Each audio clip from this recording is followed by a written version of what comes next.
Coming up on this episode. Is that insider knowledge that you had for that trade? It was, yeah. So make sure you continue listening to find out what happens next. Hello everyone, welcome to the DraftCast, the place to get all your news about the draft events of the week. This week we have Jack Farthing on, the manager of Roque Nudes. How are you doing, Jack? I'm good, thank you, Luke. How are you? Yeah, I'm good, thank you. Yeah, still starting to feel the fatigue of lockdown, I think, as everybody is, but we're getting there. Definitely. Hopefully the end is soon to be nigh, but we shall see. Yeah. So this week we'll do our review of the league table as it stands. We'll do a review of Jack's team, try and make some predictions for game week 24, and we'll have a look at Jack's segment at the end as well. So let's get cracking. Sounds good, let's do it. The league table then. This week, not as much movement as last week. Actually, kind of another high average week, I'd say. Yourself and Richard, have, with 34, to have the lowest score on 34 is actually pretty unfortunate, I'd say. Yeah, not much solace. Yeah, most of our low scores have been sort of low 20s, so it's a bit unfortunate, but I think a lot of people had at least one or two players turn up, especially their big ones. Yeah. I mean, if you'd have told me that Salah would have had 7, Sterling would have had 8, Silva 5, kind of out of my lot, then I thought it would have been all right, but it's just kind of the rest. And then obviously yourself had a really good week, like all across the board, just really consistent. That was like midfielders, but like your midfield did so well. Yeah. And then Will, now that kind of the trade and the pickups have started to kind of pay off in terms of movement. Obviously Werner, for him, doing well. But you've managed to probably afford a little bit of space now between you and second, which you must be pleased with. Yeah, I'm quite happy about that. We'll have to see how long I can keep it up, especially as the Cup's now started. So it's given me and Will have got a good start in that, which I'm happy about. Yeah, I think once you have a good opening week as well with the Cup, you're relatively confident, especially with only, I think it's two that don't make it through. You can be a little bit cautiously optimistic that you're going to be all right. Yeah. So other than that, there's not much else to say. Like you say, Will is sort of making his charge up the league at the moment. I think George is up to 7th, which I think might be the highest he's been so far this season. Oh wow. It could be, yeah. I think it could be. I think it was after the first week, wasn't it? I think he was top and then dropped like a stone. Oh, and yeah. hasn't been seen in the top half since.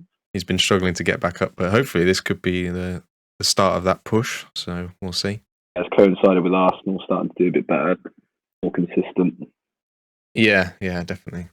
Right, let's have a look at your team then. You've already mentioned that, the likes of Salah, Sterling and Silva did actually do okay this week, considering, but unfortunately a few of your other players didn't. I was going to say, you're still holding on to, is it Ziyech? Is that how you say it? Yeah, Ziyech, yeah. Ziyech, yeah. It's a tough one. It's such a tough one with the new manager. And he obviously started really well. He was injured for the first bit of the year, then came in and tore it up, and just watching him play. He was on set pieces, he delivers loads of balls, he's really attacking, and it was just like, it kind of gratified me drafting him and holding on to him injured for so long. And then gets injured again and comes back in, plays a bit, getting back to fitness, and the manager changes, and he's obviously having a look at him and hasn't really played since. So it's a weird one, because then I don't want to get rid of him or another midfielder kind of out there in agency, because his upside's really good. I also don't particularly want to trade him because his stock's so low, so I wouldn't be able to get as much value than if I held on to him for a bit to wait till he picks up the points. But if he's not playing, that is an issue. Yeah. This week was always going to be tough for me with City and Liverpool playing each other, with kind of form player at the minute, Bernardo Silva, against arguably my top 3 blue chip pieces in Salah, Sterling and Robertson. But I still managed to come out of that game with 23 points, I think, out of those 4 players, which isn't good because Robertson got nothing. Yeah. Injuries again. Regulon, who I got off Adam. Obviously I knew that was going to be a month, but didn't envisage Armstrong going out. Wilson, obviously then comes off really early. He's been on a good run of form. Richarlison hasn't done much for me for a while. Everton didn't. Deeney only got me a point anyway. So yeah, it's been a very, very tough spell. Hence my dropping down into 5th. Yeah, it must be hard seeing that 8 points of Patricio sat on the bench as well. Had such a mare with my goalkeepers over the last kind of month or so because they're both kind of neck and neck on overall points. Yeah. But the amount of times that I've played one and the other has been the one to get the clean sheet, it's just ridiculous. But yeah, I mean, that's you live and you learn, don't you? Hopefully I can get it right next week. Yeah. So yeah, looking at next week, you've actually got, 4 players with a double game week? So, 2 of them being Silva and Sterling. I guess you're hoping that they'll do you all right this week.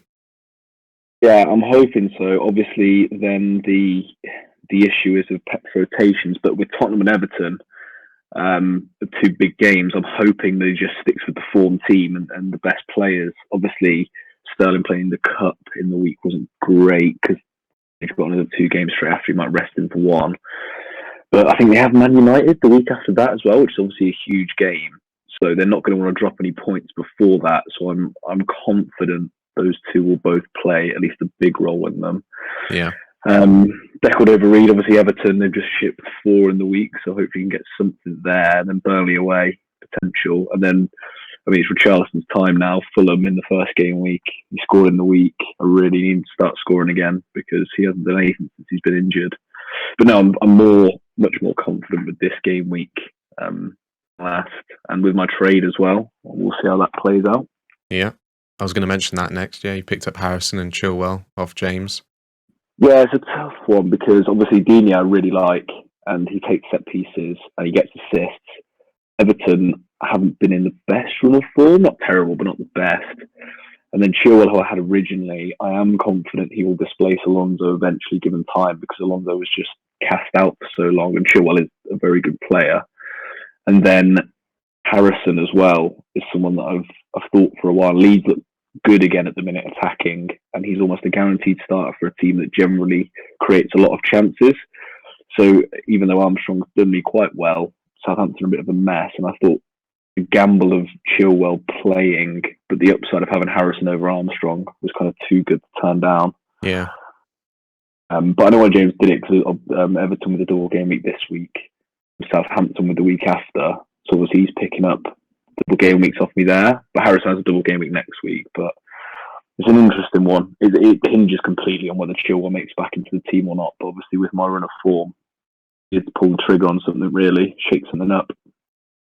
Yeah, that's fair enough. Yeah. I mean, yeah, we've mentioned it a lot about people maybe wanting to make trades to try and change up their form run. So it'll be interesting to see what happens. Yeah, like I said, because I had the same problem with Zuma. We were talking about Ziyech earlier. I just had to do something in the end. I just couldn't. It was like 5 games he hadn't played in a row. I was like, I can't keep sitting on this. I know it's so tough because you're there. Like you've seen them do it. You've seen them get the point. You know they're good. They're doing nothing for you. They're contributing nothing. So it's heartbreaking to watch. Yeah, definitely. Okay, well, let's try and make some predictions then. Yes.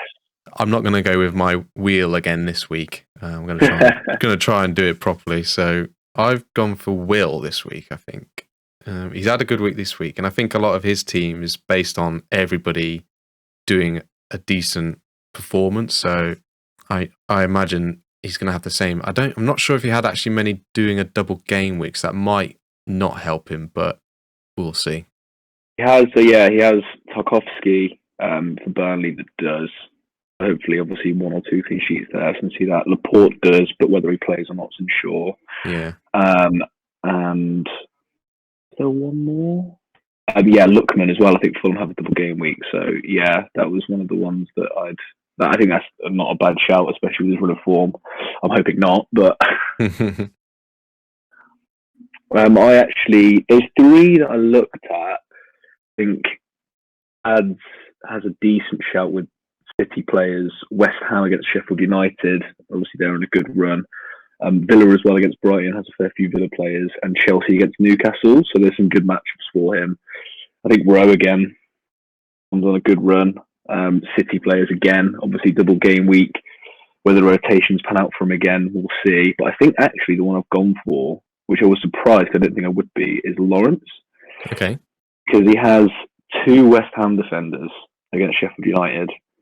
He has Lindelof and Rashford, who are against West Brom. And Arsenal, he's got 2 attacking Arsenal players against Leeds, who ship a lot of goals. And one more point. I think that was the main. Oh, and yeah, he's got me, who is on his bench, but again, Burnley double game week. So I do think that he could, obviously, that's not including his like star players of Son and Ings.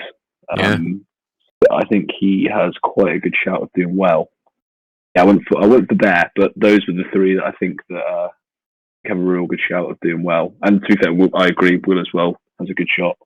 Okay. Yeah, it'll be interesting to see how that pans out.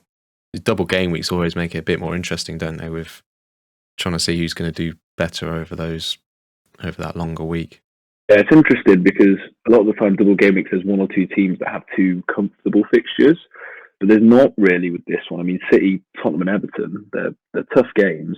And obviously Fulham, but they've got Everton and Burnley, so you're not sure about those. And then Everton, Fulham with one of them, but then Man City with the other. So they do really well in one week, not the other. So there's not a clear kind of one team that's got 2 good fixtures at the top.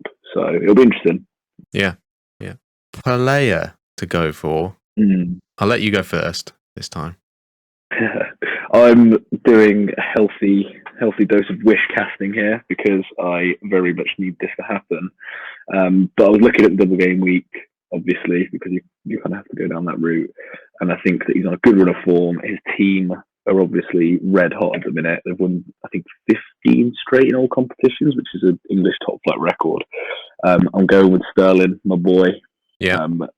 If he starts both games and City keep playing as they have, I fancy him. I'm very, very hopeful. But the other one, potentially, that could do it, if he is fit though, which again, he came off injured in the week, Calvert-Lewin, Fulham and Man City, I think he's got a shout as well. But I'm going to go with Sterling because I really want it to happen. Yeah. I think we've both done the same. I've been selfish as well. I've gone for Gundogan because he's just been so good. And he is playing like every game. So hopefully he will do the same this time in these 2 games coming up. He's on an unbelievable run. It's such a good pickup. I mean, the fact he was just sat there for that long and this is his best goal scoring season ever. And he just can't. I mean, when he missed that the penalty, yeah. I was thinking, the luck's broken. Then he goes and gets 2 anyway. So, yeah. I think that's a good shout. I think he's going to be up there. I hope so. He's definitely forming a strong part of my team. A huge pickup. Definitely got a smug face right now. Yeah, I don't blame you. I'm very envious. And if you want to give him me, then I'm not going to turn you down. Oh, well, that would be a big trade, wouldn't it? That would be a big trade. Have to be. Yeah, definitely. Right. Okay. Well, we'll move on to your segment then, and I'll let you introduce what you've got. Perfect. So this is Jack Stack Attack, and I'm going to shine some light on some positional aspects because obviously there's a lot of talk about what positions are the most valuable, and I wanted to kind of take it deeper. I wanted to look at the players obviously who are doing well, but also take it deeper than just the positions of midfield, defense, attack, and kind of break it down into more individual positions to work out what specific players in each position you should be targeting. So I'm going to start by revealing rank of the top 20 goalkeepers in the league of the season so far. Okay. So the first we have Martinez from Villa, he's been as advertised really, continuing his amazing run of form last year, and he leads it.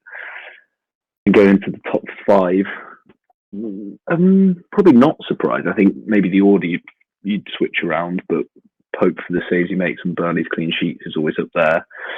Edison, Lloris has obviously been very good, and Schmeichel with Leicester, always good. So not too much surprise there. Obviously Martinez is kind of the shock. And I thought this was interesting because at 6 to 10, I would not have put probably any of those bar Leno at the start of the season to be in that. Yeah. And you look at, Alisson for Liverpool, I know he was injured for a spell, but down there at 16th.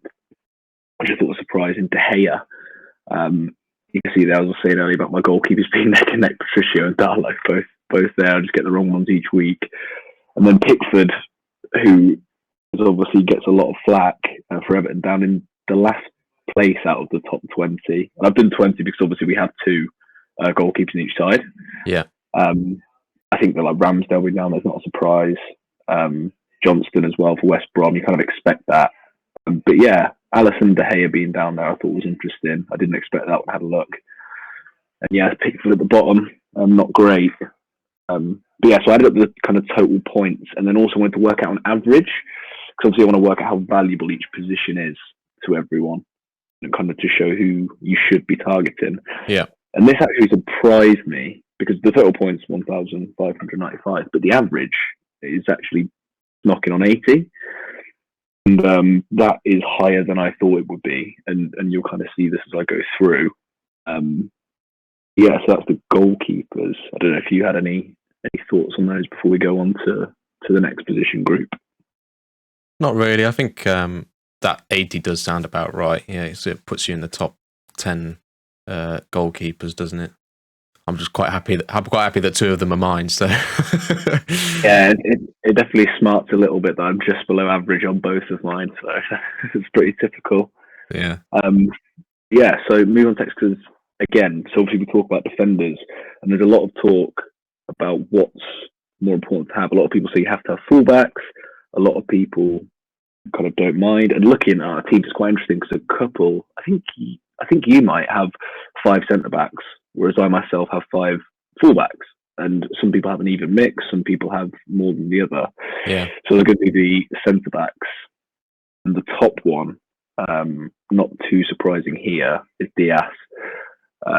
He's been just red hot City defensively, kept so many clean sheets. So not a huge surprise.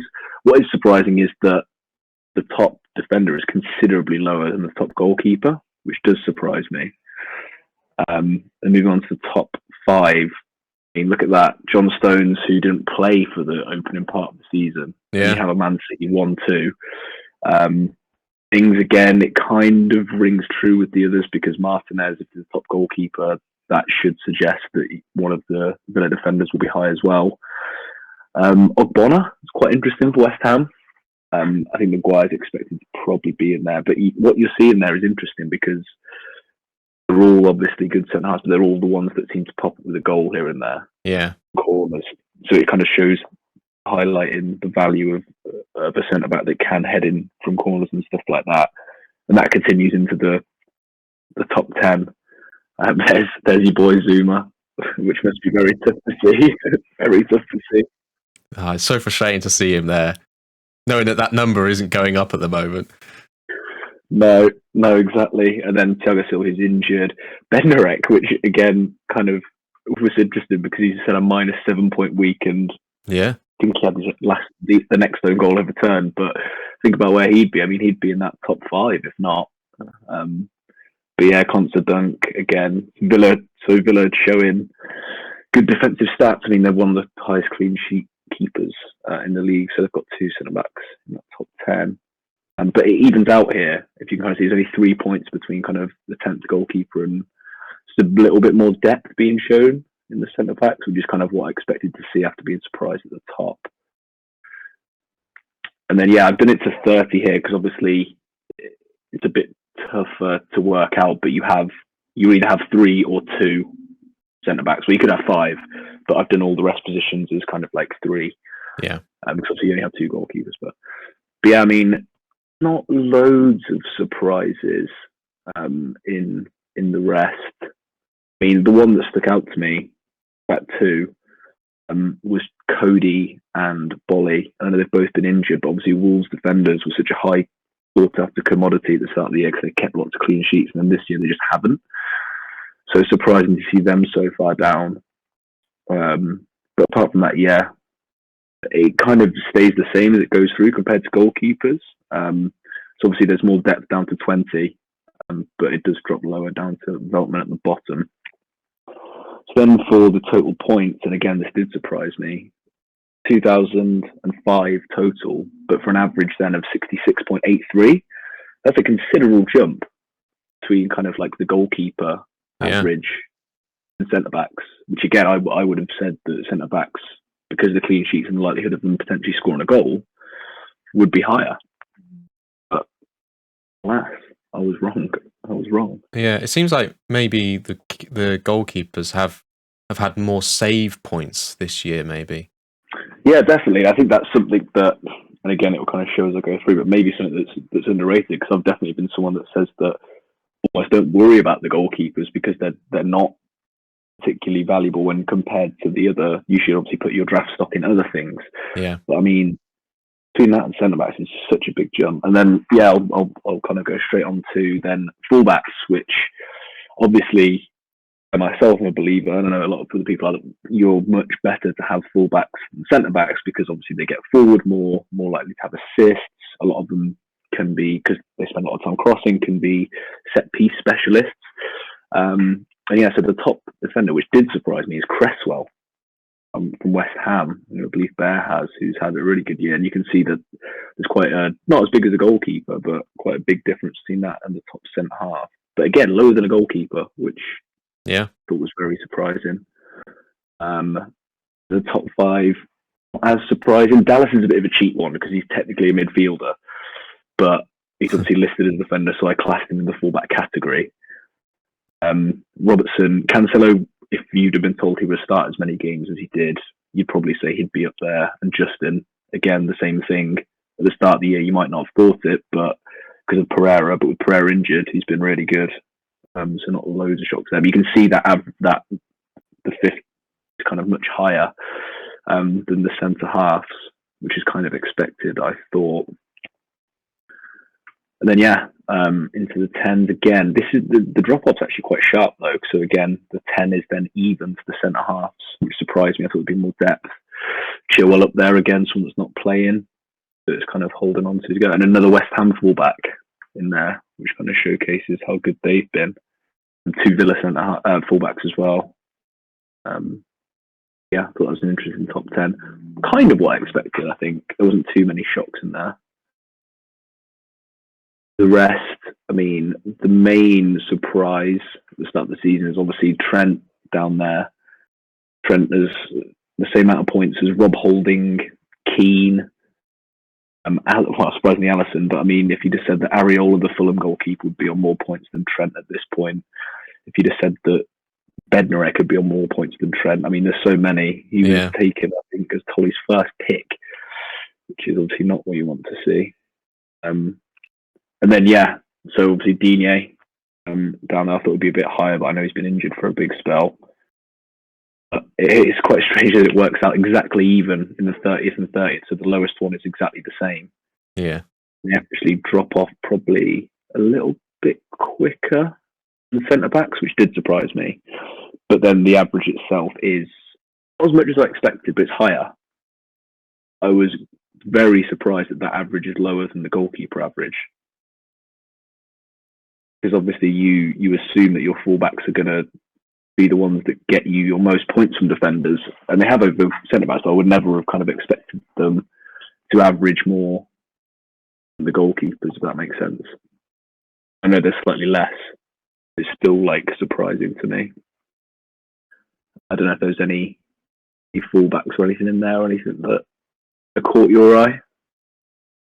I mean, you've mentioned, with Trent, I don't think he just hasn't performed as expected this year, has he? So that'll definitely have an impact on that average. Yeah, definitely. And so that kind of went. I thought it'd be higher between fullbacks and centre backs.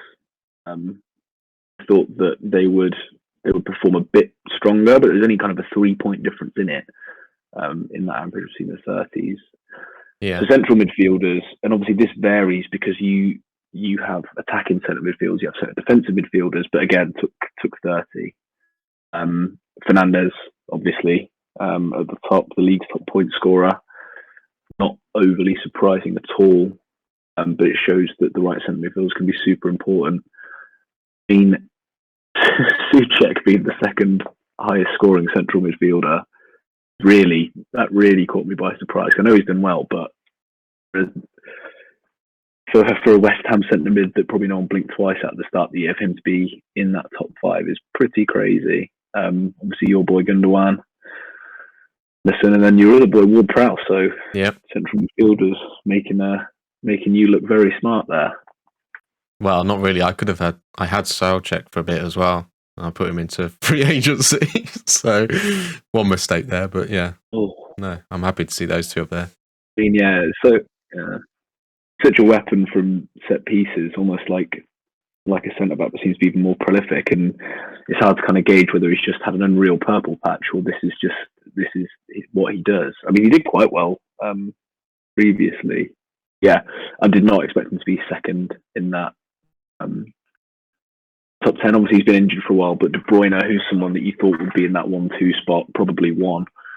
But I mean, I imagine he'll be in that top 1 to 3, probably second or first by the end of the season when he's fit again.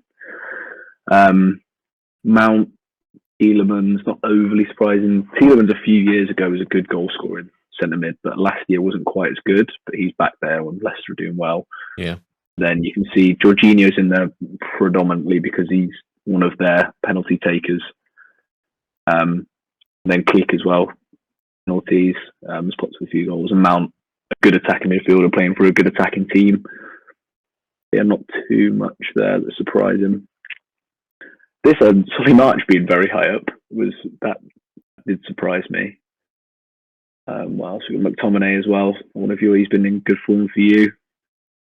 Very good. One of Bernardo Silva down there at 29th, obviously with City rotations. That's one of those ones that he would have been a lot low. He wouldn't have been in that a few weeks ago.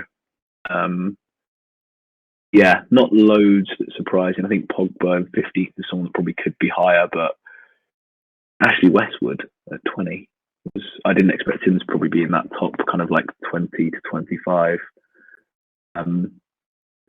Yeah, and then so the average and total of that, again, kind of more points, but not loads. So it does kind of highlight that your midfielders you should put more stock into than your defenders.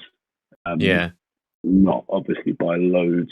But I think it drops off, doesn't it? It looks like it drops off a lot. Like the top 10 are, you want one of them, but then after that, they're all sort of really sort of the same. Yeah, definitely. There's not much really differentiating them from anybody else. And it was the same for the fullbacks. Yes, they're higher at the top, but then once you get into like the 11 to 30, there isn't much difference between that and the 11 to 30 of the centre backs. Definitely, because you get into them the territory of fullbacks are the ones they're not really doing a lot, but they're just keeping the clean sheets that their teams have, which are not loads but relatively often, so they all kind of even up. And then, I mean, if you run through the players of Højbjerg, Westwood, Decore, Neves, Rice, these are the players that always seem to be hanging around agency and have like 1 or 2 good weeks every 3 or 4, like 4, 5, 6, and they're the ones that kind of like float around agency, get picked up for a week, drop down again. Yeah. Kind of when it gets below Pogba, I mean, all of those are kind of ones that fairly often rotate through the agency because they're just not consistent enough. But yeah, you are right, the drop off is sharper and then just kind of like holds throughout. Yeah, and then so on to wide midfielders. So I think this is a bit of a weird one because fantasy will list kind of like actual wingers and almost strikers this season. We were talking about it at the beginning. Ones that should be listed as forwards weren't, which kind of created the striker drought. But yeah, so number 1 again, not many surprises. Salah, point top technically with Son, who's obviously been awesome this year. Grealish again, really good. Sterling, Rashford. I think that's probably a top 5 that most would have predicted. Yeah, there's a couple that probably you might have thought would have broken into. Maybe Son being in that top 5 or being level top would probably be the biggest shock out there, but nothing too surprising. Mane is probably the one I would have picked that probably I'd have thought would be in there that isn't.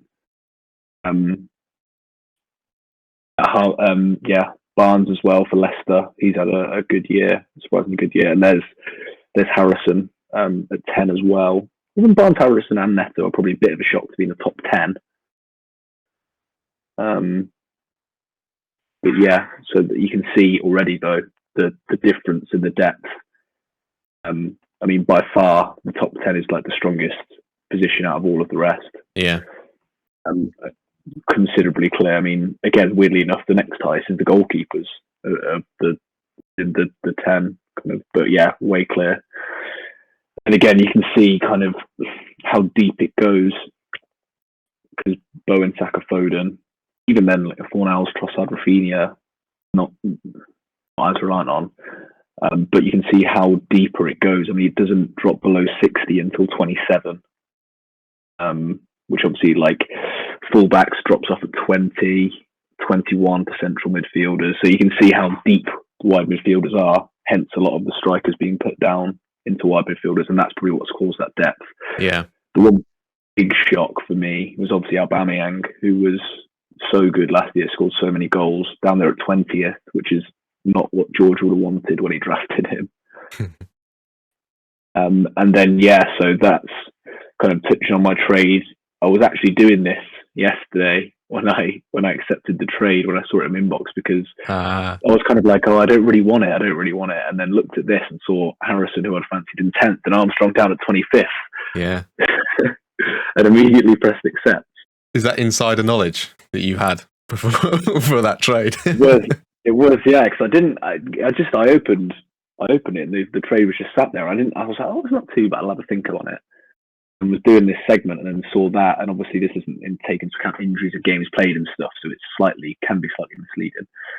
But I didn't realise kind of that the gap was there. And also that Armstrong's been okay, but not great. And Harrison, I didn't realise he was going to be as high as he was.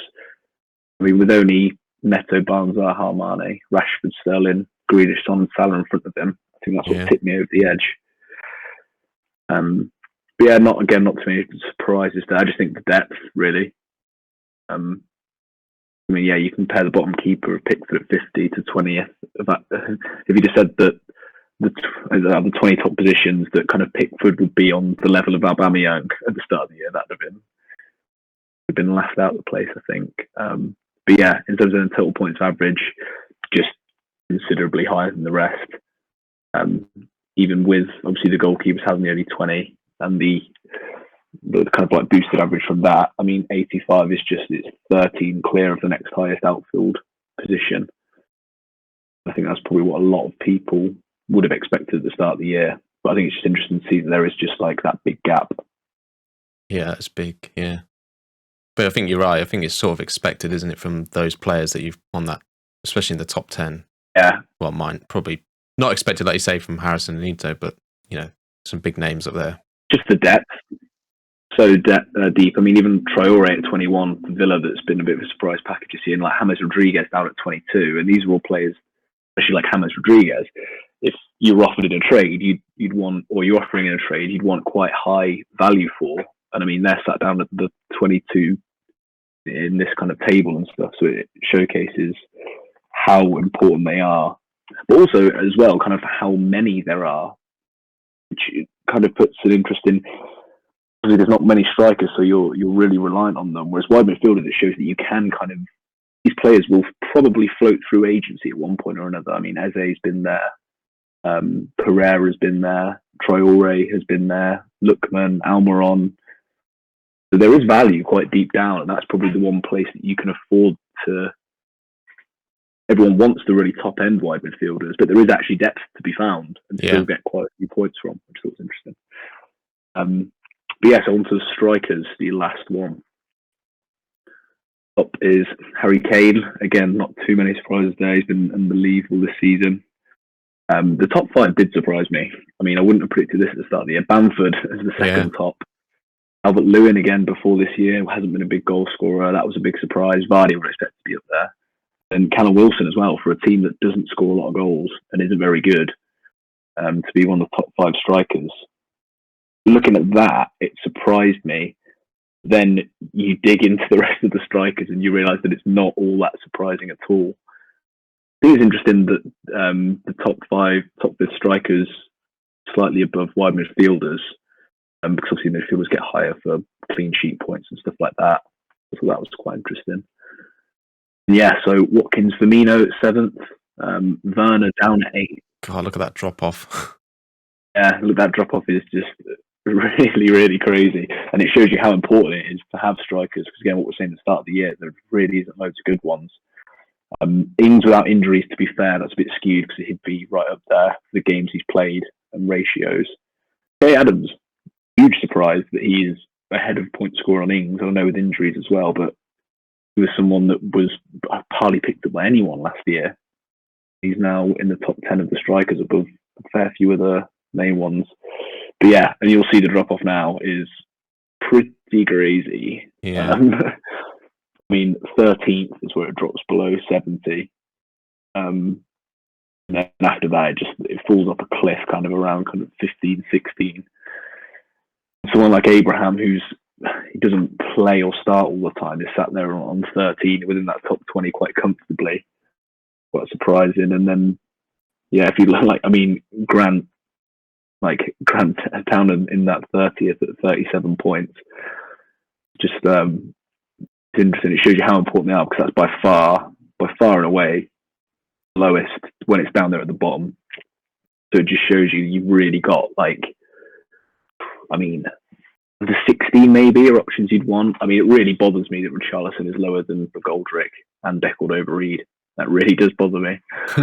But it's interesting. Yeah, and then just on the final, the average is not too bad, but it's actually lower than central midfielders, which I did think was interesting. It's so much lower than wide midfielders, and not actually that much more valuable than fullbacks. Again, it's so top heavy, but that top 5 is good. And then it just completely dies. Whether a few people have an uptick in form, you never know. But it just shows what I think this has taught me for next year. I'll probably change my draft strategy somewhat because obviously you'd love a Salah, you'd love a Sterling, you'd love a Mane, but actually getting those 1 or 2 strikers that are going to score a lot of points, you can then potentially around 2 or 3 draft in some of these 14th, 15th, 16th ranked players, and they're going to do you a hell of a lot better than if you're scraping around the barrel for a 15th, 16th ranked striker. And my strike force has been by far my weakest point this year, so that is a lesson learned. Yeah, so I suppose you've got Raul down in 26. He probably would have been a lot higher than that if he hadn't been injured. Oh, exactly. Yeah. Obviously, that's one to point out as well. But it's also he's been injured for so long, and he's still there above Benteke, Joel, well. But that is how kind of poor those lower end strikers are. I thought it was an interesting exercise, and it was just going and actually looking through it. And I was intrigued because I thought the wide midfield was expected to be the highest. I think again, obviously, it's a shorter number goalkeepers, but the average I do think is higher than I thought it would be, even with the inflated numbers. I expect there to be a bigger gap between centre backs and fullbacks. Obviously, I've been very much I would need 5 fullbacks. I need 5 fullbacks. Actually, not really necessarily. If you've got one of the higher end centre backs that could pop up with a goal here and there, it's to keep a few clean sheets. Not too bad. And then central midfielders actually probably did a little better than I thought.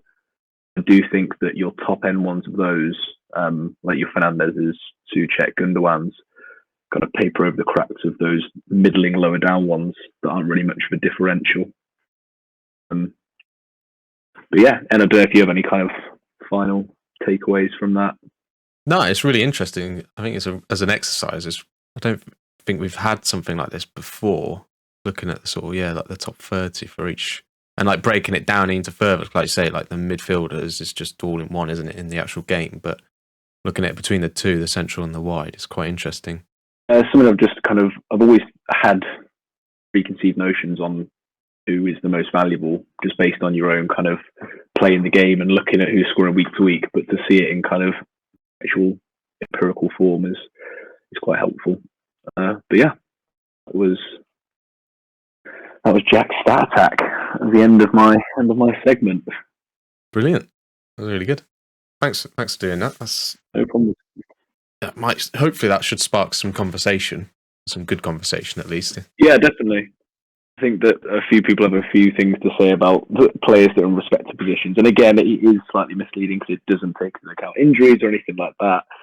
But I mean, it's just the players that are above them. It'll give some people, grounds to justify throwing out some horrible trades, I reckon. I'm looking at you here, T.